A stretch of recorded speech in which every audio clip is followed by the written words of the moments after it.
హల్లెలూయా. యేసుక్రీస్తు నామములో అందరికీ హృదయపూర్వక వందనములు.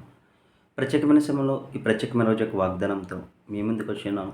దేవుడు ఈరోజు మనం అందించుకున్న వాగ్దానము ద్వితీయోపదేశ ఖండము 28వ అధ్యాయము 8వ వచనము.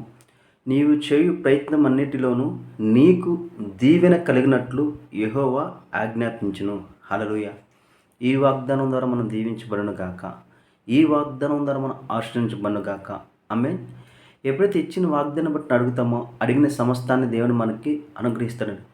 మనం అడిగిన సమస్తాన్ని దేవుడు ఏ పరిస్థితిలో అనుగ్రహిస్తాడో తెలుసా?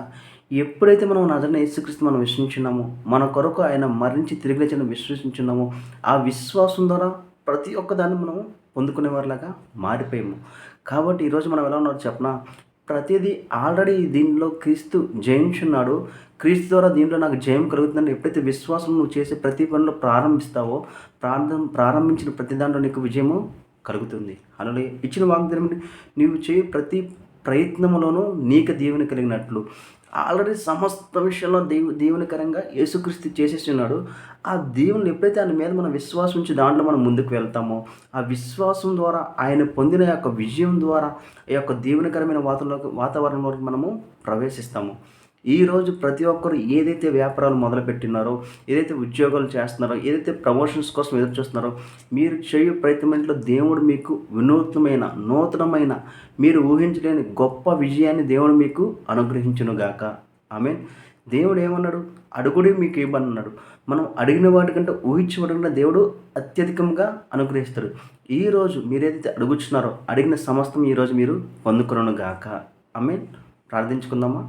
స్తోత్రం మహోన్నతమైన దేవా, నీకే వందనా స్తోత్రాలు చెల్లించుకున్నాం తండ్రి. ఇచ్చిన వాగ్దానం బట్టి నీకే కోట్ల స్తోత్రాలు చెల్లించుకున్నాం. మేము చేసే ప్రతి పనిలో మాకు విజయాన్ని అనుగ్రహిస్తున్నావు తండ్రి. అందులో బట్టి నీకే కోట్ల స్తోత్రాలు చెల్లించుకున్నాం తండ్రి. ఈరోజు తండ్రి ఈ వాగ్దానం పడిన తండ్రి, నీ యొక్క వాగ్దానంతో తండ్రి ఎవరైతే ప్రార్థనలు ఏకీభవిస్తున్నారు తండ్రి, ఏదైతే అడుగుచున్నారో తండ్రి, వారు అడిగిన సమస్తం పొందుకునుగాక అని ప్రవచిస్తుందండి. వారి కుటుంబంలో అద్భుతం జరుగునుగాక, వారి బంధుమిత్రులు రక్త సంబంధికులు తండ్రి నూతనమైన కార్యాలు జరుగునుగాక అని ప్రవచిస్తాం తండ్రి.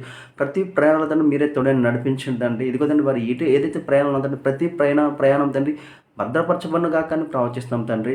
ఇదిగో దేవా, కావాల్సిన ప్రతి ఒక్కరికి కావాల్సిన ప్రతి ఒక్క సహాయాన్ని అందచేయండి తండ్రి. ఆర్థిక సమృద్ధిని తండ్రి ప్రవచిస్తాం తండ్రి. ఆరోగ్య సమృద్ధిని తండ్రి ప్రవచిస్తాం తండ్రి. ఇదిగో తండ్రి కుటుంబాల మధ్యలో తండ్రి ఏదైతే కలహాల ద్వారా తండ్రి ఇదిగో తండ్రి మాటలు లేకుండా దూరంగా ఉండి ఇబ్బంది పడుతున్నారో తండ్రి, దురాత్మ తండ్రి ఇదిగో తండ్రి దూరపరిచి దురాత్మ ఏసులో తొలగిపోనుగా కానీ ప్రవచిస్తాం తండ్రి. ఐక్యత కలిగించే ఆత్మల తండ్రి దేవదూతల తండ్రి ప్రవచిస్తాం తండ్రి. ఎవరో తండ్రి దూరంగా ఉండడానికి వీలేదు తండ్రి, కుటుంబం తండ్రి విడిపోవడానికి వీలేదు తండ్రి. ఎక్కడైతే కుటుంబం విడిపోయిన పరిస్థితి ఉందండి అక్కడ తండ్రి నీ యొక్క కార్యం జరుగునుగాక అని ప్రవచిస్తాం తండ్రి. ఇదిగో దేవ, ఎవరికి ఏ సహాయం కలుగుతుంది ప్రతి బలహీన తండ్రి తల దగ్గర నుండి అరికాల వరకు తండ్రి ఏదైతే అనారోగ్యం ఉందండి ఏసు పొందినగలదండి స్వస్థ కలుగునుగాక అని ప్రవచిస్తుందండి. కనని గర్భం తండ్రి కనునుగాక అని ప్రవచిస్తాం తండ్రి. మరణకరమైన రోగం పడుతుంది ఈ నజరైన యేసుక్రీస్తులో తొలగిపోనుగాక అని ప్రవచిస్తుందండి. అద్భుతం జరుగునుగాక. ఇదిగో తండ్రి లాజరు జీవితం తండ్రి ఎలాగైతే అద్భుత కార్యం చేస్తున్నారు తండ్రి, అట్టేది కదండి. ఇదిగోదండి ఎవరైతే నీ వైపు చూస్తాను విశ్వాసంతో ప్రార్థించి స్వస్థ గురించి ఎదురు చూస్తానండి, వారి జీవితంలో తండ్రి స్వస్థ కలుగునుగా కానీ ప్రవచిస్తాం తండ్రి.